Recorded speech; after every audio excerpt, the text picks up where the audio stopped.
That's Bangalore's happy number. What is your city's happy number? That's a question for all of you. Hopefully, when we meet for the next Organic Congress, we should have the numbers ready. With that, we will now move to our last session of the day, which is on governance and institutional models of organic management. And for that, I would like to welcome Roshan from Zero Waste Himalayas to explain a little bit more about the panel and to introduce the panelists. Thank you. For us in the mountains, if the phone gets connected, that's happy enough.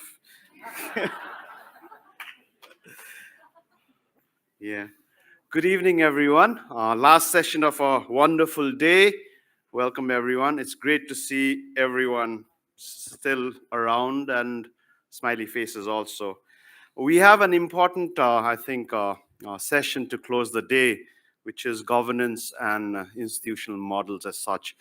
I would like to invite the panelists on stage, and then I try and set a few pointers that I think are very important to consider. Hopefully the panelists would consider those options also. And we'll have a really interesting discourse or a conversation around it. Thank you once again for joining in for a session which is slightly delayed, but I think we are good and happy to go.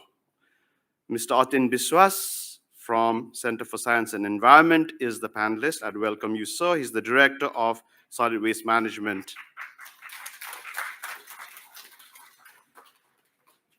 Ms. Gemma Doble, San Fernando City, Pampanga, Philippines. Madam, welcome.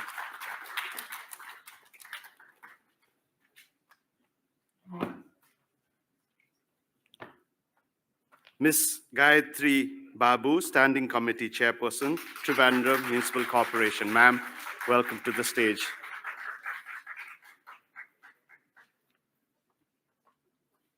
Ms. Uma Mahadevan, IS, Additional Chief Secretary, Government of Karnataka. Ma'am, she's on her way.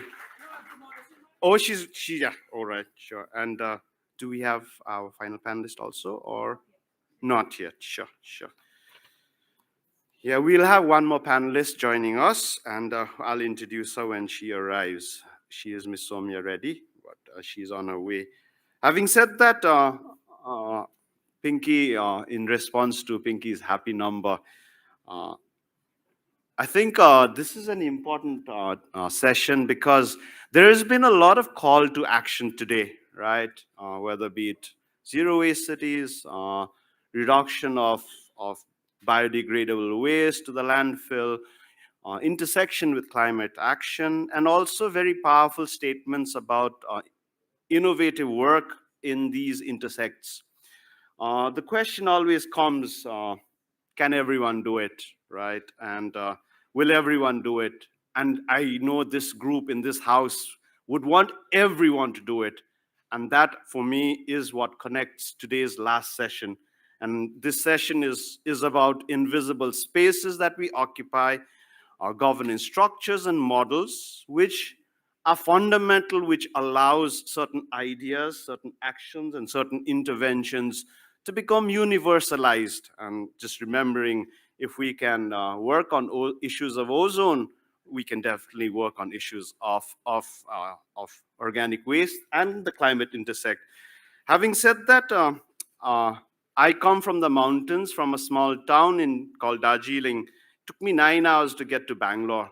So I think some of the pointers that I'd like to the panelists to consider while you are sharing your rich experience is the context, right? For me, context matters. It is interesting. Some of you might have wondered when I walked in, which country do I belong to? And that's nothing new. I am from India, but whenever I go to Delhi, they'll always ask me, which country do you come from? So for me, context is important, very personal. And that has its manifestation even in the discourse that we're having today. I don't think there is a universality. There is a universality in conversion of organics, but there are contextual specificities that we need to understand and respect as such. Having said that, I would like to expand this discussion a bit more from our side.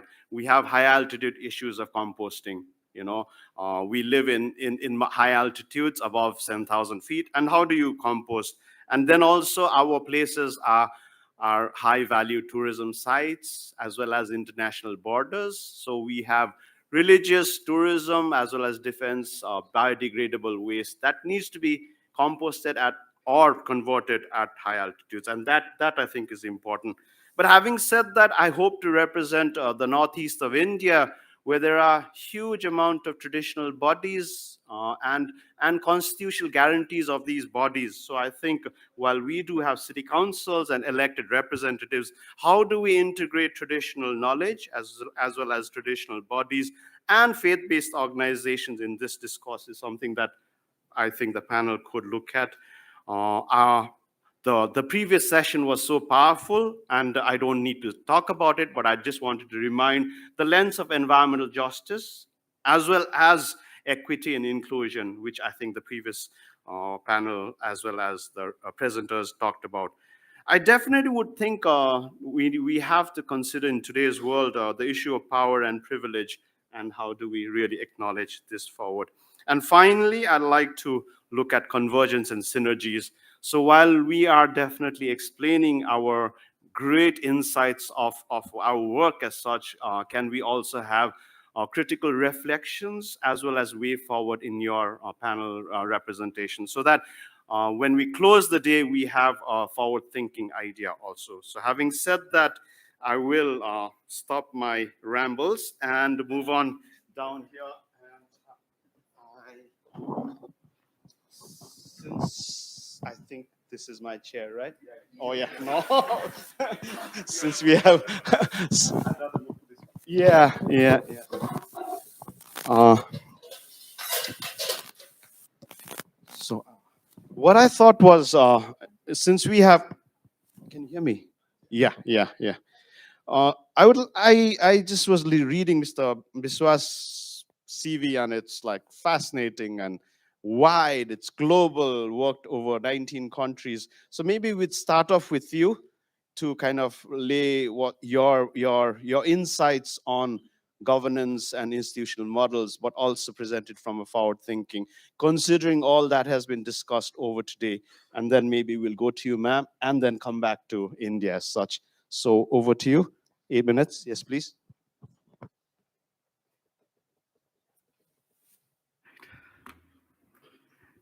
Okay, good evening. Fascinating day to say the least. I mean, I honestly, when I was told by Shivu to attend this event, I was not sure like whether I'm a good fit. But having heard the conversation that we had since the morning, I'm sure I couldn't have been in a better place than this today. So thank you all. I'm a practitioner in the domain of environmental sanitation. So I basically I sell dreams. I collect good stories from one place and sell it to the other place. That's basically what I do. And the vehicles are mostly capacity building, research and advocacy, or to say research, capacity building and advocacy, because what we learn from the research is what we feed into capacity building and advocacy. And as I speak to you, we have a campus where we do trainings throughout the year with various stakeholders, including municipal governments, including civil societies, academia, startups, industries, and all the rest of it. So we, since morning, we have understood the importance of dealing with organics, right? We have understood the importance of having a zero waste dream. Please stop me if I overshot the time because I have a nasty record of overshooting, and I wouldn't mind if you turn off the mic if I should overshot time. So, so organics is in the current context, it couldn't have been more relevant because of a program that Government of India is implementing right now. I will try to give you a macro picture of where we are today and how India as a country's position. I also have experience of working with the Global South extensively, so I'll just try to bring those references in the conversation as much as possible. Can I move to the first slide, please? So just, it's animated, just click all the animation and bring everything together. Now, this is what basically summarizes the Clean India campaign or the Swachh Bharat mission as it is known in Hindi. So we are into the phase 2 of it. The phase 1 had a focus on making the country open defecation free. So before 2014, India was the largest defecator in the global map, which was a big embarrassment. Kudos to our Prime Minister. He patronized this program. A lot of money was pumped in, as many as 34 billion US dollar if you put together SBM phase 1 and phase 2. So the first pillar is to clean up the garbage mountains. We have more than 3,000 of them, housing 600 million plus of legacy waste, right? And that's a major source of methane emission, because we are also talking about climate change, climate resilience, mitigation, and all the rest. But the second pillar is even more important in the context of this event. It's just about, okay, we clean up the old waste. What do we do about the fresh waste that we are producing every day? I'm from Delhi. We produce more than 11,000 tons a day, right? So basically, there was financial devolution to share the cost. Now there's a trick that sanitation constitutionally is a state subject. So even though Government of India has laws, so laws have been flawed big times historically, but it's basically the prerogative of the state governments, or even more so for the local governments. Okay, my discussion is mostly focused around the urban space, not so much in the rural, but because we don't even recognize that solid waste management is a problem in the rural areas, right? Because if you compare the approach between the Clean India Mission campaign for urban and rural, it is kind of a North Pole and South Pole. So for rural, all we have is plastics. We don't even identify and recognize that we have 250,000 rural local governments compared to some 4,300 urban local government in our country, right? So that's the second pillar, that is basically talking about divert the fresh waste. And when we say fresh waste, half of it is organics, right?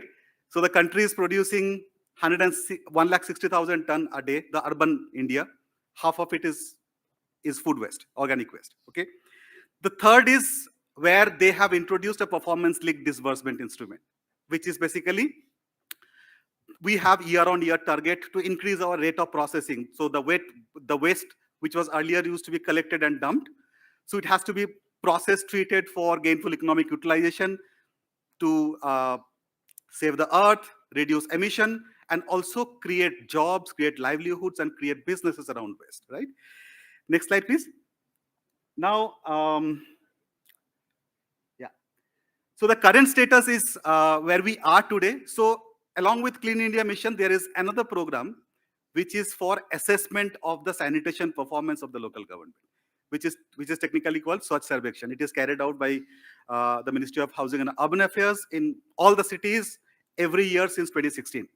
So these two data points are very important. Our target is to reach 80% by 2026. That's the mission end of the phase 2 of Clean India Mission.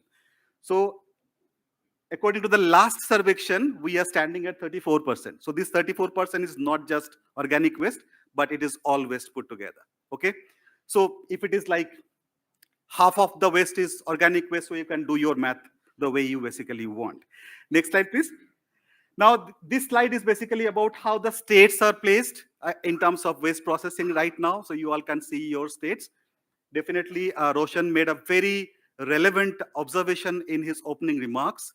If you see the most challenged areas, whether it's a state or a union territory, it is mostly the northeastern part of India, eastern part of India, not so much the western or the central part of India. You can just run through all the animations and show everything in one side, right? So now the question is that if there is money, if there is resource, if there is infrastructure or not infrastructure, and the target is 80%, then why we are not even halfway there, okay? So can we move to the next slide, please? So this is a summary of the infrastructure that deals with organic waste today. This is government's data, is data from the Ministry of Housing and Urban Affairs. So we have about 2,865 facilities, right? And you can also call them the number of cities, because no cities in India is having more than one facility for dealing with organics, okay? And so out of 4,300 odd cities, we have this many number of cities who are having something to deal with organics. Now here is a catch. We had a lot of discussion around segregation since morning, right? Segregation is not happening. That's a real challenge. So when this facilities are being highlighted as something that is being attributed as a success to the mission that the government has been undertaking. So let's appreciate the effort first, but then we also need to understand the scale of challenge, because the area where this massive drive of dealing with organic had very limited success, because nowhere in India, even in the world, large scale composting has been a success.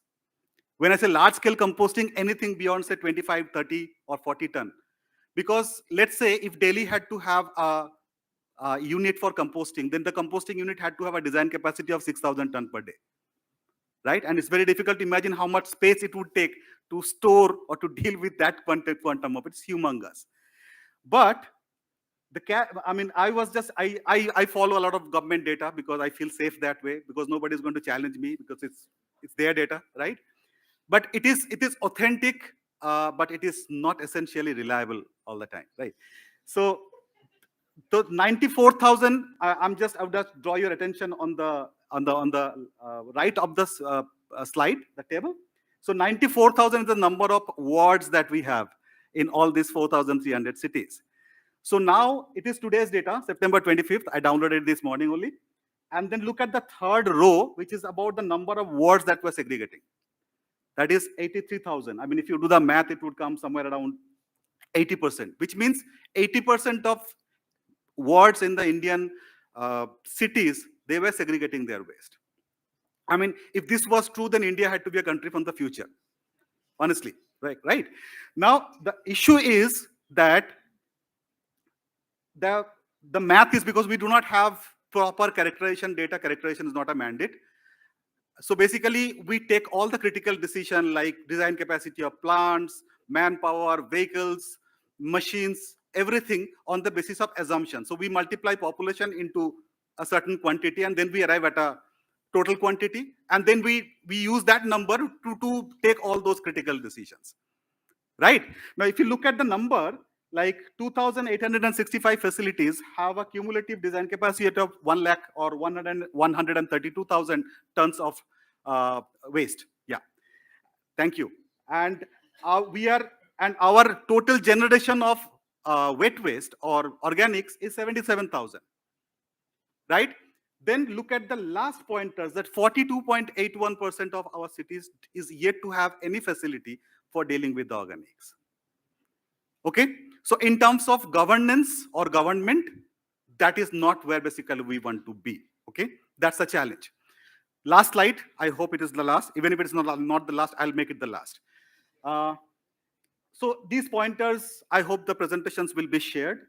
So now the challenge is to incentivize source segregation. There are many instruments. There are wonderful practices.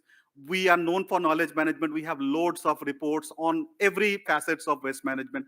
We are happy to share all of them. In fact, all of them are available in our portal. So investing on behavior change, investing on home composting.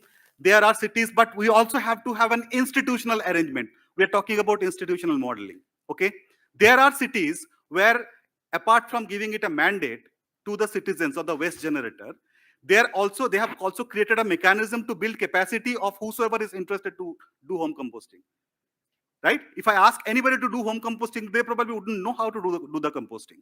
So that is a measure. I mean, these are kind of, I can call them enablers, right?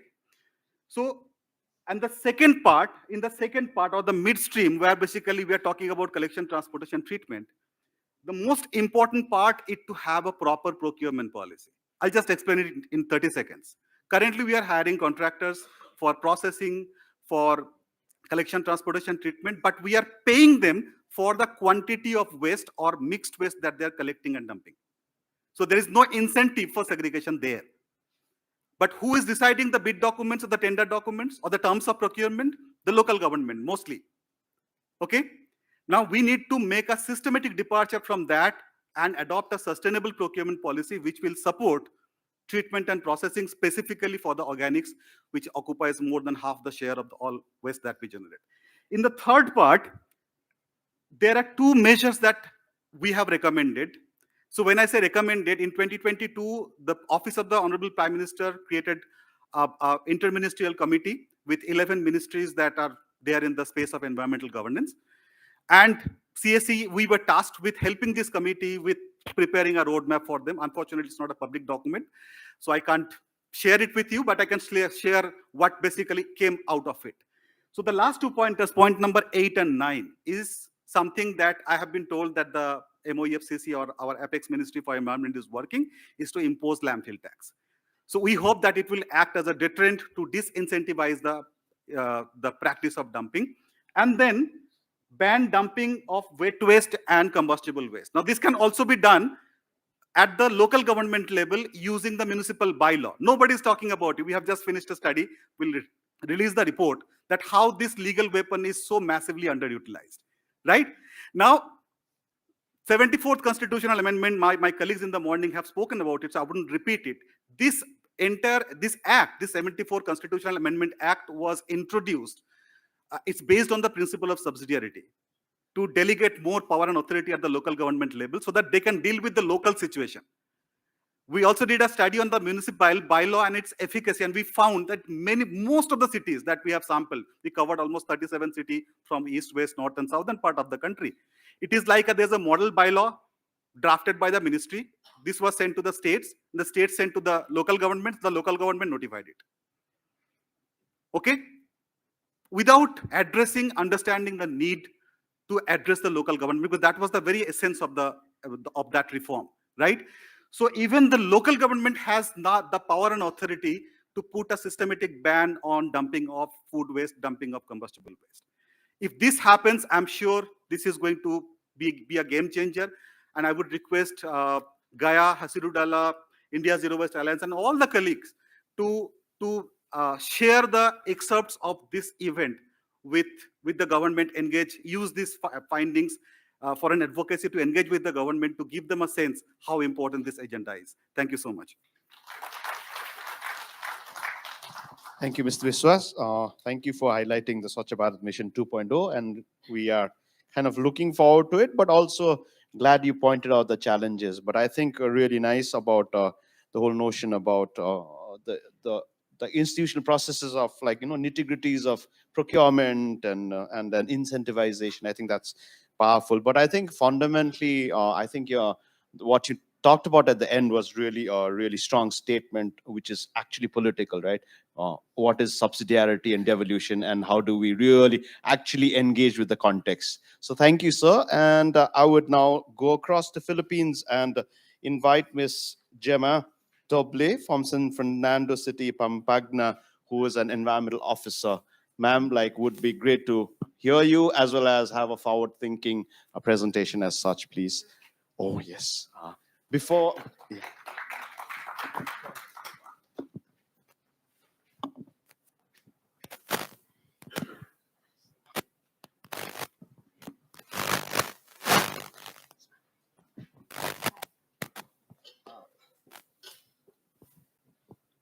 I'll just pause. Your time hasn't started, so not to worry.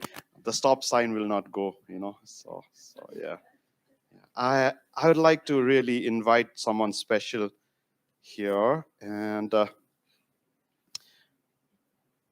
think one more panelist will be shifted tomorrow, but we are really happy to welcome you, ma'am, Miss Sowmya Reddy, who is an ex-MLA, but I think really needs a round of applause for this new wave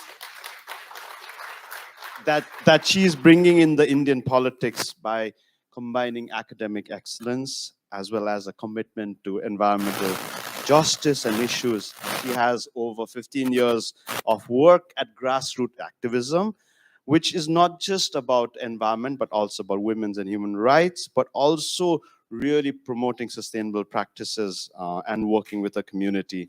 As an MLA, her initiatives focus on uplifting underprivileged while ensuring environmental concerns.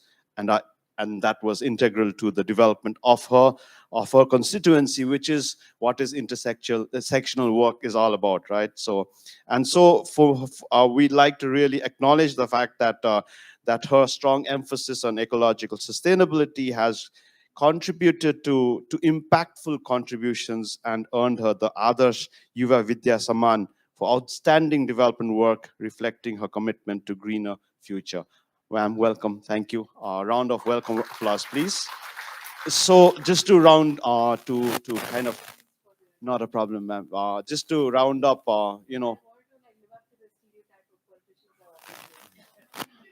and I lived up to the stereotype of NGO who forgot to really connect with you. So real apologies. But like just to round up, what's happened till now is that we have had an overview from Mr. Biswas on the Swachh Bharat mission from Center for Science and Environment, and today we talked about organics and how do we really work on the issue of organics and then zero waste cities as such. And we have like I think we are trying to be forward thinking in this institutional and governance model. So over to you, ma'am. Your time will start, and you have indications from down there.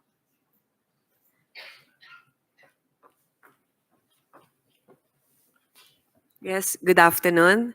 I'm very grateful that I've been part of the Congress now and to share our journey toward the zero waste city through the community empowerment. Next slide.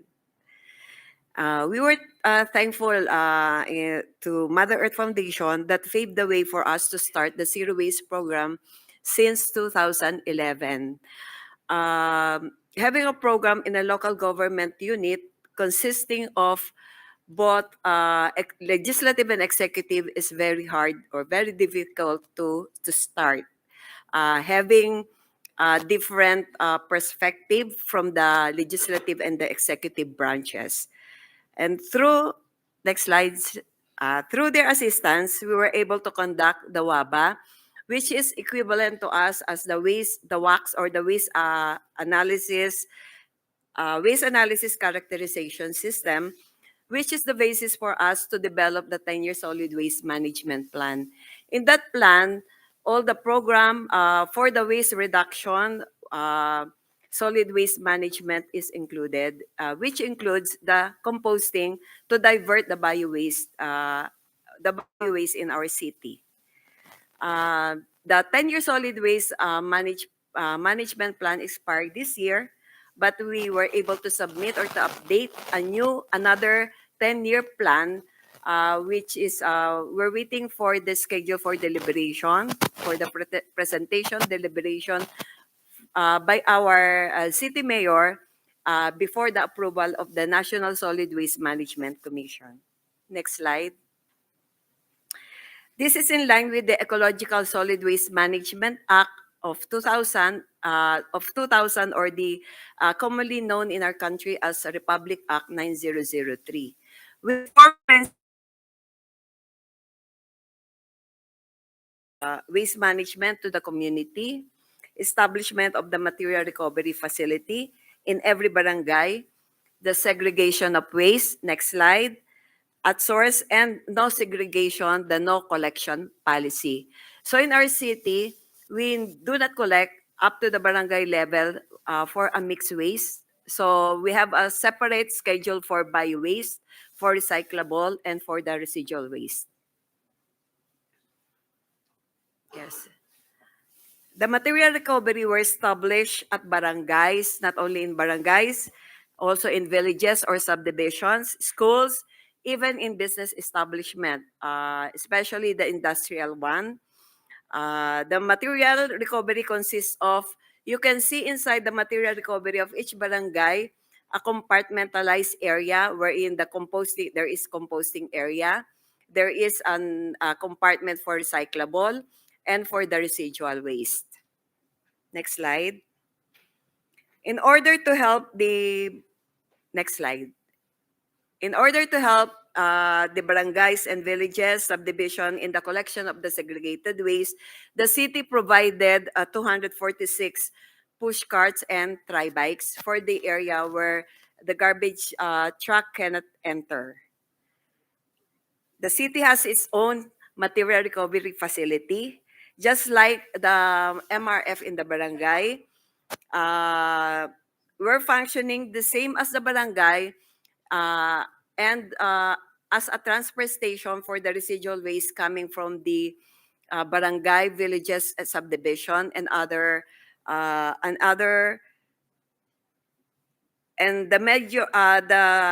garbage collected in the major thoroughfares of the city. You can also find inside our city material recovery, our composting center. Before, we are doing the manual composting wherein there is a compost bed covered by canvas. But now we adapt, next slide, we adapt the bioreactor equipment, the technology, wherein the process of composting shortened from 2 months to 15 days. Yes. The usual process of the composting is a combination of manpower, the technology, and the other resources. We do collect and segregate. We just do not depend on the collection. We segregate. No, we can see in the collection plastics, so we segregate it and we shred it also before mixing it and before putting it into the bioreactor for the curing for 3 days. And then after 3 days, we will still pile and dry it up in our drying area. Yes. Yeah. And because of this strategy, this is only one of the strategy used to increase our waste diversion rate from 2011 of 12%, meaning large portion of uh, the garbage is put into the sanitary landfill. At present, our waste diversion rate is 89.60%. At this moment, actually, composting is only one of the strategy. We also have this strategy like the refill revolution, the eco loop or for the plastic. Yes, next slide. Ayan. And also one of our strategy is the effective garbage collection and disposal system. Yes. And our residual waste, we only put in the final disposal the residual waste at the Metro Clark Waste Management Corporation. And I'm proud to say that even though we are a component city, we dispose little amount or little volume compared to other city in our province. Yes, next. Is to ensure that that the solid waste management plan is effective, especially the composting and to increase our waste diversion. We have the regular City Solid Waste Management quarterly meeting. Next slide. Also, we have a continuous IEC or Information, Education, Communication Campaign. We also have Summit. Sir Froy mentioned earlier that it is hard in the local government when the political exercise came in. You have to reorient the elected barangay officials for the continuity of the solid waste management program. Next. So not only the student, but also the barangay and also the SK or Sangguniang Kabataan. They are the youth leaders in our city. Next slide. Next. So through the partnership with Mother Earth Foundation, we will continue on with our strategy to reach the zero waste and to sustain the program in our city. Next. Next. And because of this strategy, we are reaping actually recognition not only in national, provincial, regional, and national level. Next. Next. So still, we work towards zero waste city of San Fernando, Pampanga. Thank you. Thank you, ma'am. Really interesting insights from across different countries, but also I think just highlighting the simple basics, like, no segregation, no collection, but also such great diversion rates, so I think that's really amazing. But I was also just to kind of highlight to everyone in this session, when we're talking about institutions governance, just the investment in the meetings and the education campaigns. I think that's really great, and that's something that I think we have good takeaways. Having said that, I come back to Miss Babu, who might not know, my first connection with Gaia happened at your city, so we traveled down to Trivandrum for the meeting. So that's why I still call it Trivandrum.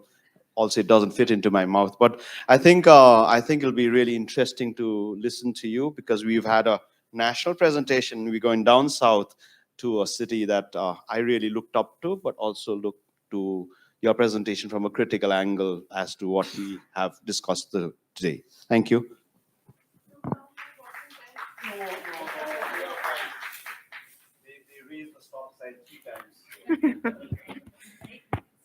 Okay. Hi, good evening. So I'm an elected representative, like he said, from Kerala, part of the Trivandrum City Corporation, and from the gang of politicians. For you, now just a politician with 22 slides. So next, let's begin. Rapid urbanization, blah, blah, blah, buildings, congestion, us, and then waste. Next. So I'm hailing from Kerala, which is in South India, with, again, a lot of people, very limited space to live in, so very limited space to manage waste as well.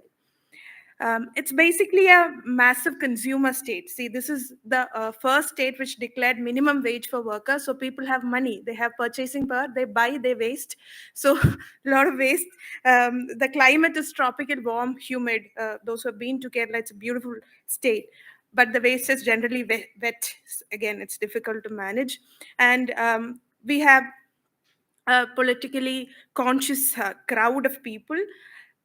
The two pictures that you see here, the first one is a public agitation against a centralized waste management plant, which was installed in my own city. It was back in 2011, got shut down. The second picture is a contradiction. People of an area sitting together, deciding how to manage their waste, how to bring in development and welfare in their own area, which is called a ward sabha. People come together annually, and this is something that happens regularly in Kerala. So, with evidently very strong decentralized governance and this politically conscious public, you can't fool them, basically. They know that a centralized plant in an urban setup will end up making the adjacent rural area a dump site or maybe a landfill. Thus, the government, as part of this, adopted a decentralized waste management strategy and centralized management wherever necessary. They've adopted a very beautiful campaign called My Waste, My Responsibility. Now, let's see how this strategy is being implemented in my city corporation.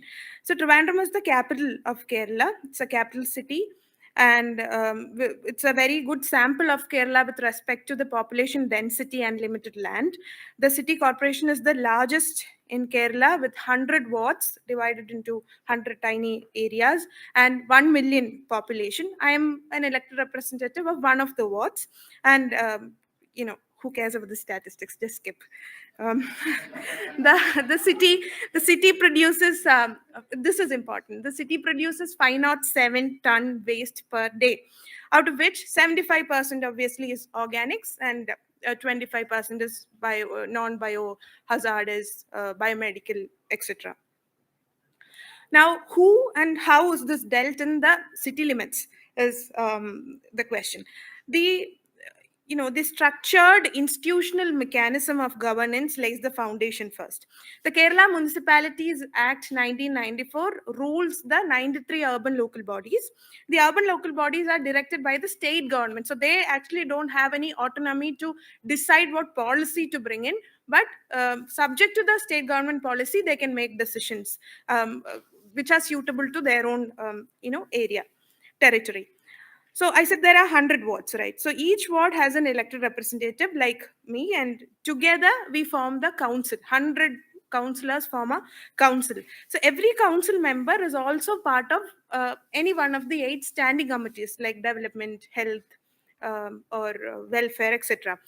So our hot topic, which is waste, is the duty of the health standing committee, which that I chair right now. The health standing committee discusses public health and sanitation. So these issues are discussed in the committee, and we recommend solutions to the council, who ultimately decide whether to, incorporate or just, withdraw that decision as such. And all these decisions in the council are made subject to, like I said before, the state policy. The health wing of the corporation is the largest such setup in the state as a whole, or maybe in the country as well, one of the largest. There are 1,200 sanitation workers, 1,162 Haritha Karma Sena, who, like Hazrudala, are a micro enterprise model of the Kudumbashree, or Green Action Force is what you call them in English, and 350 Tumbur Muri workers. Tumbur Muri, like my friend earlier showed you, a model of aerobic bins, which was started in Alleppey. So we have 350 Tumburmuri workers who are exclusively for the maintenance and management of these aerobic bins, community level composting units.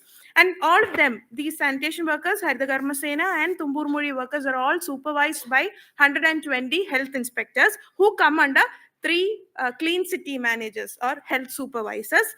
And the head of the department is a health officer who will be a doctor. I don't know why that post is kept. Now, this is the whole team that I have. We work with the available funds. So 25 to 30% of the state's planned fund is exclusively for local self-government institutions. The salaries of the sanitation workers, all these people I talked about, is given from the urban local body's own fund. Now, salary to Haritha Karma Sena is not an issue, just for your information, because they are a micro enterprise model. So we don't recruit them, but they are part of the corporation. Their salary or their wage is something that they collect from the household or the establishments as they collect the non-biodegradable waste. They are the ones who deal with non-bio waste, the ones who take the waste to, like she said, material collection facilities or the RRFs, etc., and from there to the recyclers. So we also have some external supporting agencies. I'm very scared. She's making me nervous, this girl. We also have some external supporting agencies that are committed towards the waste management campaigns of the state. We have Shujitwa Mission, which is the state's team for Swachh Bharat Mission, or the Clean India Mission of the country. They have project funds for the city waste management program. They actually have project funds for the state, and we'll get those funds. We divert those funds for our own projects for the city. Now, there is Kudumbashree Mission, which is very famous with respect to state's poverty eradication mission for women empowerment. So there are kind of like 45 lakh families involved, 45 lakh women. So this is one of the largest women empowerment group, or a what you call a self-help group, largest maybe in the world, only women. Now, they contribute towards the recruitment, the formation, and existence of Haritha Karma Sena, the non-bio waste pickers. Their livelihood is also dependent on this. Now, there is also state's own recycling company, which is the Clean Kerala Company Private Limited. So all these external agencies help us with regard to waste management projects. Skip. Next one.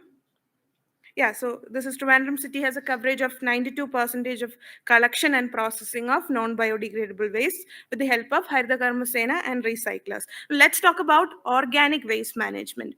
The city is implementing decentralized solid waste management policy, like we all love to hear. Waste is segregated and composted at source. The household waste is segregated and organic waste is composted using kitchen bins or what you call biocomposter bins. So I don't have to explain how efficiently this reduces methane and carbon emission and reduce pollution, etc. We adopted this method keeping in mind the social, efficiency, and equity phenomenon or philosophy. The social philosophy, which we would like to point out, is improving dignity of the waste collectors. Like one of our friends said earlier, you have money to buy everything else, but not to contribute towards the waste picker's salary. So this actually make waste pickers, transform them from mere waste pickers to facilitators of the corporation who are service providers in managing the waste of the city. Encouraging a behavioral change with respect to waste management by making it the household's responsibility and creating environmental consciousness. Also breaking social stigma related to handling of biowaste. It's like a 15-mark answer you can read. There's urban rural equity balanced, all that. Now what is more important is the efficiency philosophy, because this reduce the burden of the city corporation. When it like he said, it comes in the state list.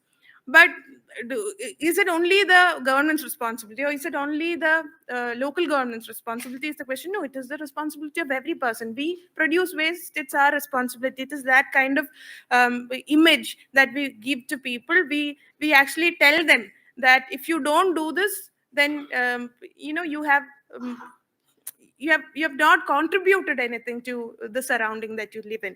So we actually make them feel a little that they themselves are irresponsible towards the environment and all that. So they automatically try to come in and help the waste workers and help with the waste management process as a whole. And this also, by reducing our burden, this help us to allocate resources to other projects like making better infrastructure facilities for the city, for city's transportation and everything else, welfare schemes, etc. And also lower our operational cost, transportation costs, the transportation of food waste from here to there, all that is reduced. Now you slept. Yeah. What you see here are the different waste management facilities at household level, community level. You might have seen all of these, institutional level for organic waste management. And one major challenge is bulk waste. I didn't hear anybody talking about that. One major challenge that I personally face as a health standing committee chairperson is the calls that I receive daily from hotels and restaurants owners. We have this waste. What will we do? Where should we? We don't have any composting unit at our hotel. We have a very tiny restaurant. Where should I compost this? Take this away. I'll keep it in front of your house and all that. I get these calls frequently. So these waste from hotels and restaurants, we classify them as bulk waste generators. This is taken to pig farms as animal feed. And vegetable waste from markets goes to community composting like aerobic units. And meat and chicken waste from butcher shops and other places goes to the rendering plants for value added products. This is something that the bulk waste is something that we have to address more scientifically. We are planning to do that soon. Skip. Yeah, money, of course, is needed. 4% to 10% of the tax revenue of the corporation is exclusively allocated for waste management.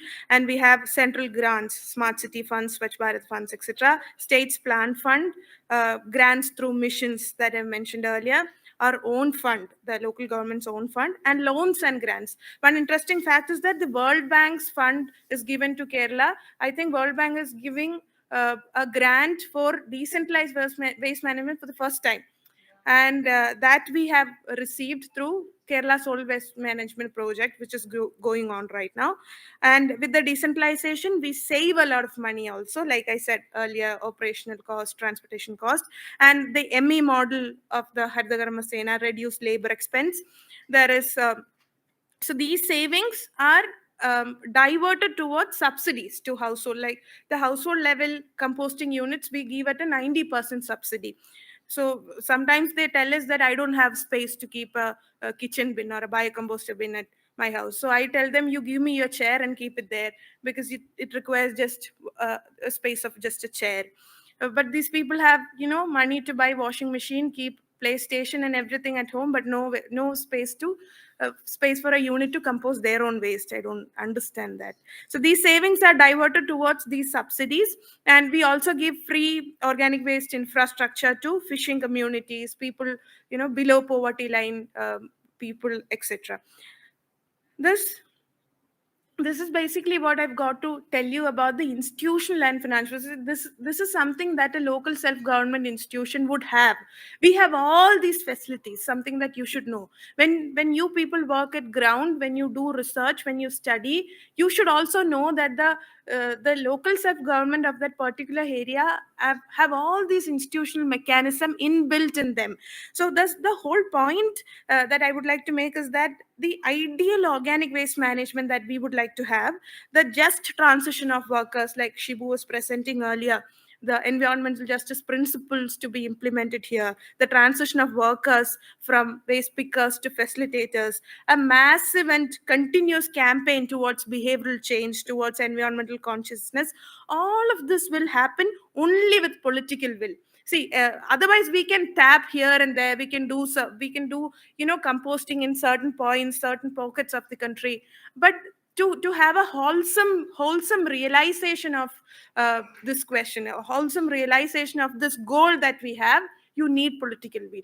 You need the support and assistance of local self-government. So push them into this. I would say you make them responsible, that you have to come in. You have the fund, you have the mechanism, you have the infrastructure, you have the fund, the institutional mechanism and everything. So come in and help us, support us. We are here to do this. So that LSG support is very important. We in the city is working towards this, and hope that we can declare our city as, I don't know if I can say zero waste city, I'm scared to say that, but a city that manages its waste completely scientifically by March 2025 is what the campaign aims at. That is what, do visit us. And thank you for not turning off the mic. It would have been very humiliating for being a politician. So thank you. Thank you, ma'am. Thank you for such a powerful presentation as such, and also the reference to your 2025, I think we've kind of closed the loop with the three of you, and we still have one more person left. But having said that, as an elected person, I think that you made a really powerful statement about, I think, the need for both decentralized and centralized action. I think that was really nice. Personally, I just found another line. I've been picking lines for communication. Space for just a chair is needed for a compost, and I think that's a powerful one. But I think for me, just to my takeaway is it is political action, right? And that's needed, and so grateful that you actually laid it out there, because ultimately, we are just tweaking things here and there, and we do need it as a political action, and there is political will needed. Having said that, we also have another panelist who is also a politician. So ma'am, over to you for 8 minutes.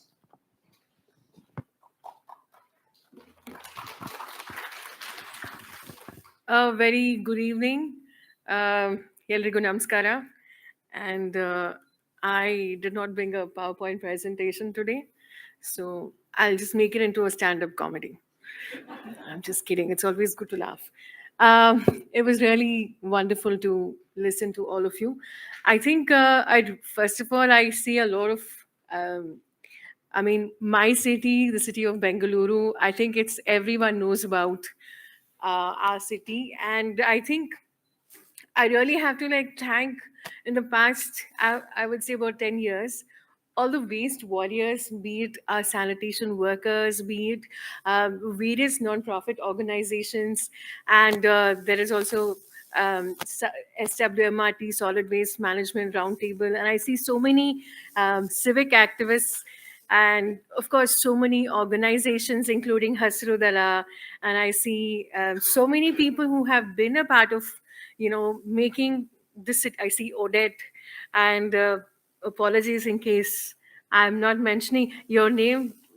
I'm going to blame it on the lights. I will not extend the time, and I will promise that we'll finish much shorter, because I really want to kind of I've come here to basically learn, and also kind of discuss as to how we can really go further.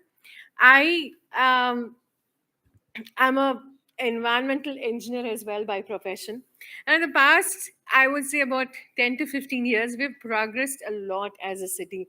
I don't want to talk about the statistics because I'm sure a lot of you are aware of it. And it is a city like Bangalore in the past, I would say about 15, 20, 30 years, we've been massively rapidly growing. And a lot of people, have been coming from other parts of the country to the city of Bengaluru. Can you take a wild guess as to like how much of garbage we actually generating every single day from Bengaluru? Oh, you saw the magic number already. It's okay. I guess clues were provided already in advance. So you can actually shout it out so in case you know the answer.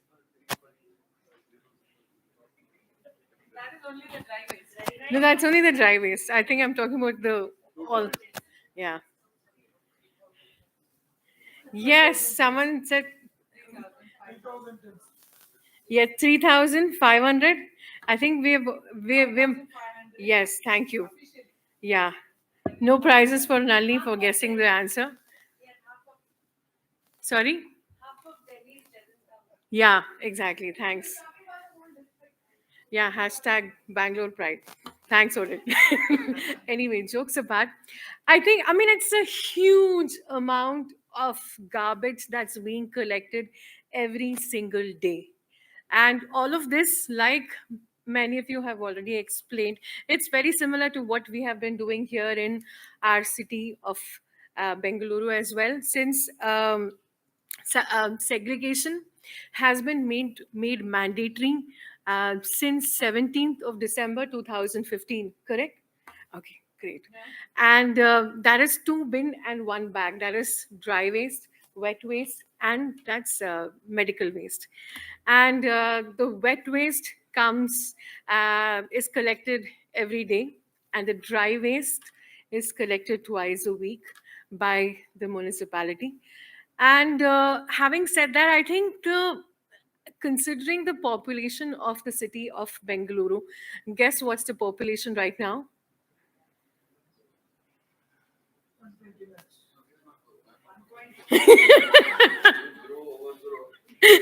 Yes, go ahead. Sorry. Yes. 1 point. Yes, 1.2 crores. That's how many million? Yeah, and that's huge considering how much we've actually grown in the just in the past like 2 to 3 decades. And fortunately or unfortunately, the past 2 decades, we've also been kind of going towards disposable culture. That is using a lot of plastics and single waste disposable big plastic spoons and everything, and that is also contributing a lot of towards our dry waste. And in fact, in 2017, the then government also banned one-time use plastics, including plastic bags, spoons, everything. And then that went on happening at every state. And in fact, that was also being done at a national level as well a couple of years later. But then the biggest issue that we constantly face is also that we have very good laws, but the problem goes back to implementation. In fact, we're also segregating our waste. The wet waste goes to the landfills and also being composted. Many people are also composting it in their own houses. We have 193 wards in our city as of now, and almost every single ward has a DWCC, that's a dry waste collection center, where the dry waste is collected and it is sent to these centers every twice a week, and that is being recycled. And so this is just a little bit about what is happening. I don't want to go into the statistics. I just want to talk about a little bit about what we did in our own constituency in BTM, Mr. Ramninga Reddy's constituency, and also in Jayanagar as well. So in 2018 and 19, And a little before that, that's when the plastic ban was implemented, and then there was a lot of awareness about segregation by BBMP, and everyone started working together, especially the citizens, the civil society. And this is what I'm actually sharing, is how when all of us work together, including politicians, how we're actually able to kind of make things happen. So we just selected one ward. This is a ward in BTM layout called as Kormangla. And we started focusing towards maximum segregation. It went to almost about 91, 92% segregation. And all the wet waste was being sent to a biomethanization plant in the constituency itself by a company called as Carbon Masters, along with the help of the Resident Welfare Association. And that was being converted to biogas, and it was being sent to a restaurant. And also that was also being used for compost. And so having said that, we got an award by the German government as well in 2019. And so this is something that we've been trying to replicate across different parts of the city. And because I think it's, all of us have heard about think globally, act locally. And it really kind of goes back to that. And, keeping in mind, keeping in mind that the waste pickers are included in the system, and working with the residents, with the local municipality, that is BBMP over here, and of course, each and every person, the activists as well. And but having said that, I think each and every single day, we have so much of waste that's being segregated. So it's a constant problem, because if tomorrow somebody doesn't segregate, we're back to square one. So I will finish it before time, because I really want to keep it a little more engaging, and all learn from all of you as well. Having said that, I also want to share that the current Congress government has also started something called as Brand Bengaluru, which is also focusing on environment and solid waste management. And I am particularly very excited about Bangalore. We have a Bangalore Climate Action Plan in the past couple of months, which we are wanting to implement, working with everyone. So let's join hands and make our city and the world a better place. Thank you so much. Thank you, ma'am. I think something that we always struggle with is implementation of laws. So that's quite a powerful thing, But also, having said that, I think it's interesting to know about the climate action plan as such, and I guess it's really pertinent considering we are looking at organics and climate intersect here today. I'd like to thank everyone in the panel, but I think before we close this session, maybe I just want to check what time it is, sir, before we hand it over to you. Okay, so yours a statement, right? Yeah, one statement or two questions, that's it. So,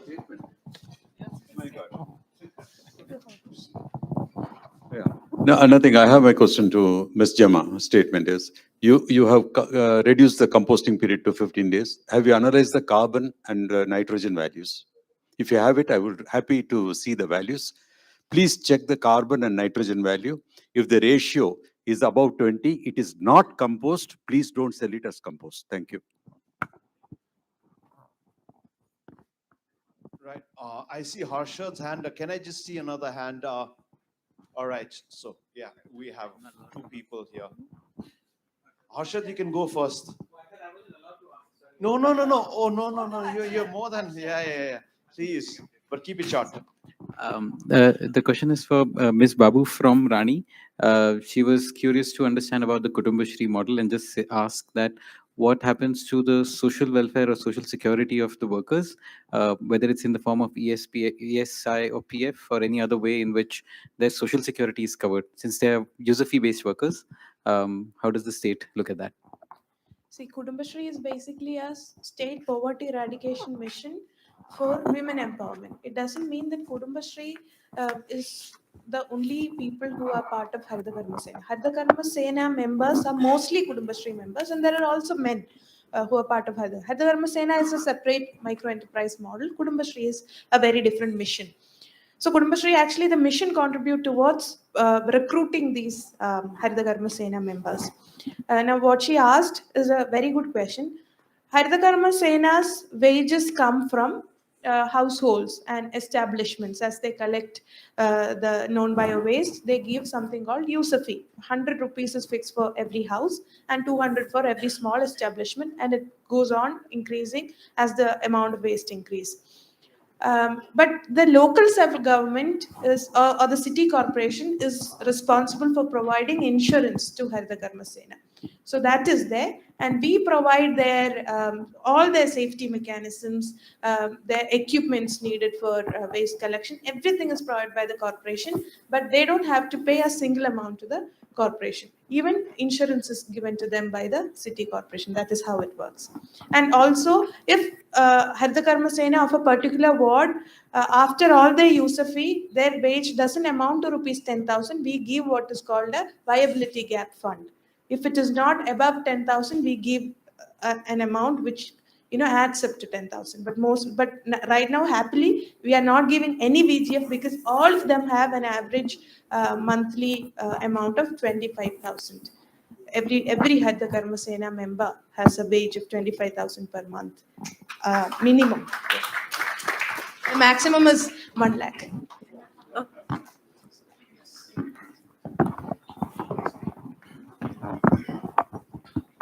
Thank you.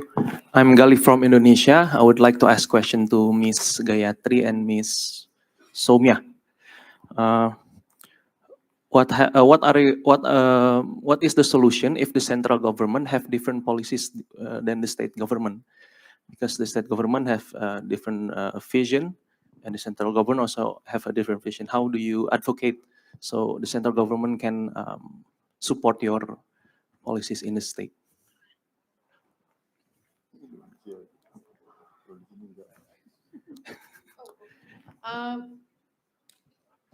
Something a little more specific, as in related to solid waste management, or Yeah, related to solid waste management or environmental activities in your state. okay. So, for example, I think when we started off, frankly speaking, I think I'm not trying to boast, but I think Bangalore. I mean, my friends can correct me over here. We were almost the front runners in terms of solid waste management in the whole country. So, be it the 2 bin 1 bag or even the whole plastic ban and various other things. And actually, and I think the central government was just doing two-way segregation. In fact, they had billboards as well. But I think it is the local government, that is the municipality, and the state government, which was much more progressive, and that's what was really implemented. And then in both this and the, I mean, that was later on, I mean, the plastic ban and this was, implemented in various other states and the whole country as well. So I would actually say that, I mean, please correct me if I'm wrong, but be it the city and be it the civil society, and I think we were extremely progressive. So yeah. Yeah, 2014, and then the then government, in fact, the Congress 15 government actually and 17 implemented that, and the 2 bin 1 bag was also implemented. Of course, that was a court order, high court order, and that was 15th of December 2017, right? 13. Sorry, 13 or 15. And and then we started, see, ultimately, the laws are there, but then it's the entire thing about change management. It really ultimately boils down to all of us, especially citizens, need to join hands. And I think people and especially activists, residents, resident welfare associations, and of course, organizations played a huge role in joining hands. And be it composting and be it, solid waste management, be it segregation. I don't know if I'm leaving anything out. Yes, of course, the lakes over here as well. I think it really boils down to citizen participation, and which has also been pushing the governance. And I think the central government later actually saw that, and they implemented that at the central level. But of course, like I said earlier, we have good laws, but then it also boils down to implementing that on the ground. It's something that we're trying to struggle with. Please correct me if I'm wrong. Okay, thanks. Just a quick point. So the governance system in India is federal. Okay, like even if you have a law from the central government or the national government, the states still have the prerogative, because constitutionally it is within the functional purview of the state government to adopt and enforce their own laws. Just for an example, in 2022, the government of India issued a law, introduced a law to ban 19 selected items which, according to them, are problematic and unnecessary. So those items were banned for manufacturing, sale, store, everything, right? And one of the item was plastic carry bags. So according to that notification, plastic carry bag was banned to a certain thickness, right? So above that thickness, it is allowed. There are many states, probably as many as 7 to 8 different states, including the northeastern state of Sikkim. They were the first. They introduced a blanket ban for the state, their own jurisdiction, a blanket ban on manufacture, sale, and purchase of use of plastic carry bags across the state, even if the national law didn't talk about such blanket ban. So state governments have that power and authority in a federal structure. Sorry, sir? Sir, there is a difference between funds and the law because, yeah, so, okay, yeah, sure. Yeah, that is there. See, I hail from a state which is left lenient. So politically speaking, this fund issue is there, but it, yeah. So, but Niti Aayog has likewise the kitchen bins that we use or the biocompostable bins that we use. We have a person here in the audience, Jochi sir. So it was his bins that we started using in Trivandrum. So the Niti Aayog actually approved and called our biocomposter bins the best example in the world. So what had actually happened is that if you show that your model is successful, then they'll be forced to give you funds, subject to their political will. So for that, it's not only something that the waste management activists or environmental activists can address to. It's something only political organizations can address to. There has to be more public participation, more involvement with regards to environmental activism from all sectors. Then you will get funds. It is hard, but you will get it. Thank you. I think that was the longest second question ever. So just like to, I'm not going to summarize the proceedings because I think there were some brilliant expositions, takeaways. I just still want to keep it forward thinking to kind of recognize at the end of the day, if we want to have impacts created out of the discussion today and tomorrow, institutional mechanisms and governance models are really fundamental to taking this conference forward. Having said that, I just wanted to throw a few challenges. Is also that we have growing cities. When I was listening to Trivandrum and Bangalore, I come from a city which is 32 wards. So I think, but these are many, many dotted wards, cities right across India and the world. Also the transboundary nature of cities, that the boundaries of administration sometimes overflow, and to recognize that. But I think fundamentally the whole notion that we need to synergize and converge our actions, which we are doing right now. And just to close, I think there is a huge need for bridging the knowledge, policy, and practice gap. Having said that, I'd like to really close this panel discussion that has been wonderful to close today's session. Thank you all the panelists. Thank you for all your presentations. Thank you. Thank you for listening. And thank you, the timekeepers. I hand over to Pinky. Thank you very much. Before your leave, before Archana gives away a token of her appreciation, a gift, we would also like to invite on stage Indumati and Sharma and Ms. Shobha Rani.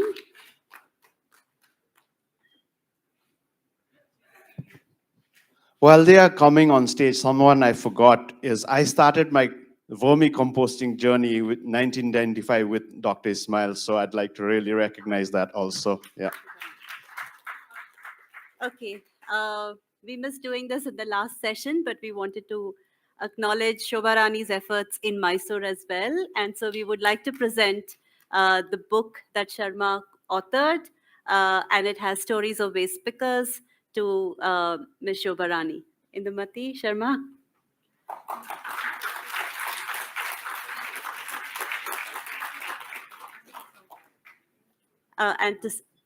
And to Sowmya as well, Sowmya Reddy as well. So this is a Kannada translation of Stories of Waste Pickers, which Sharma just presented in the previous session. So thank you so much. And Archana, may I please request you to do the honors? And I just wanted to say, as summary of this session, Roshan started with highlighting the importance of context. And he said, context is very important because it's personal and it also has manifestations, and we have to respect that. Sowmya ended the panel with the fact that, and reminded us that while we need to think globally, we need to act locally. Gemma also talked to us, showed us an important thing which says no segregation, no collection, but it went down to what Gayatri said, the whole thing that all of us are now adopting my waste, my responsibility. But Gayatri also made a very important point, which says we need to look at political action. And she reinforced that. I think all of them reinforced that, including Atin and Roshan. So thank you very much. And we'll see you tomorrow.